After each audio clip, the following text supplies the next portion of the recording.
नमस्कार दोस्तों, स्वागत है आपका भक्ति मंत्र में। दोस्तों, सावन महीने का प्रत्येक दिन पवित्र माना जाता है। सावन में भगवान शिव की विशेष रूप से पूजा अर्चना की जाती है।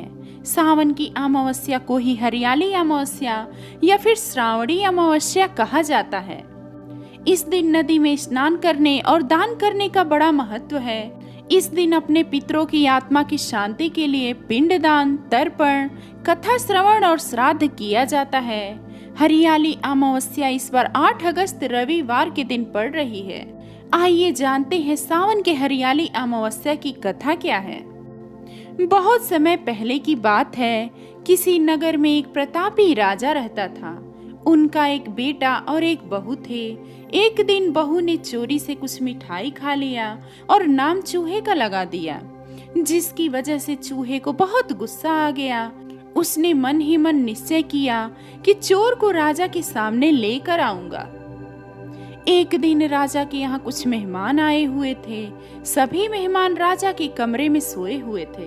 बदले की आग में जल रहे चूहे ने रानी की साड़ी ले जाकर उस कमरे में रख दिया।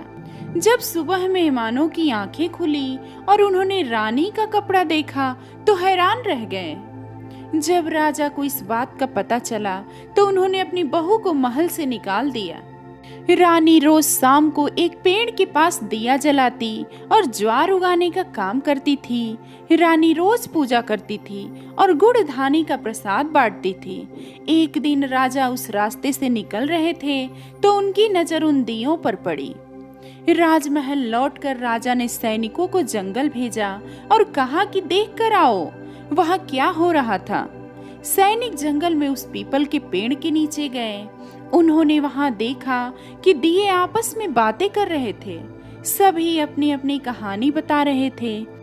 तभी एक शांत दिए से सभी ने सवाल किया कि तुम भी अपनी कहानी बताओ। दिए ने बताया कि वह रानी का दिया है। उसने आगे बताया कि रानी की मिठाई चोरी की वजह से चूहे ने रानी की साड़ी मेहमानों के कमरे में रख दिया था और बेकसूर रानी को सजा मिल गई। सैनिकों ने जंगल की सारी बात आकर राजा को बताई, जिसके बाद राजा ने रानी को वापस महल में बुलवा लिया। जिसके बाद रानी खुशी खुशी राजमहल में रहने लगी। तो दोस्तों, आपको यह कहानी कैसी लगी आप कमेंट करके जरूर बताएं। अगर चैनल पे नए हैं तो मेरे चैनल को सब्सक्राइब करना बिल्कुल भी ना भूलें। मिलते हैं कुछ और नई जानकारी के साथ। तब तक के लिए नमस्कार।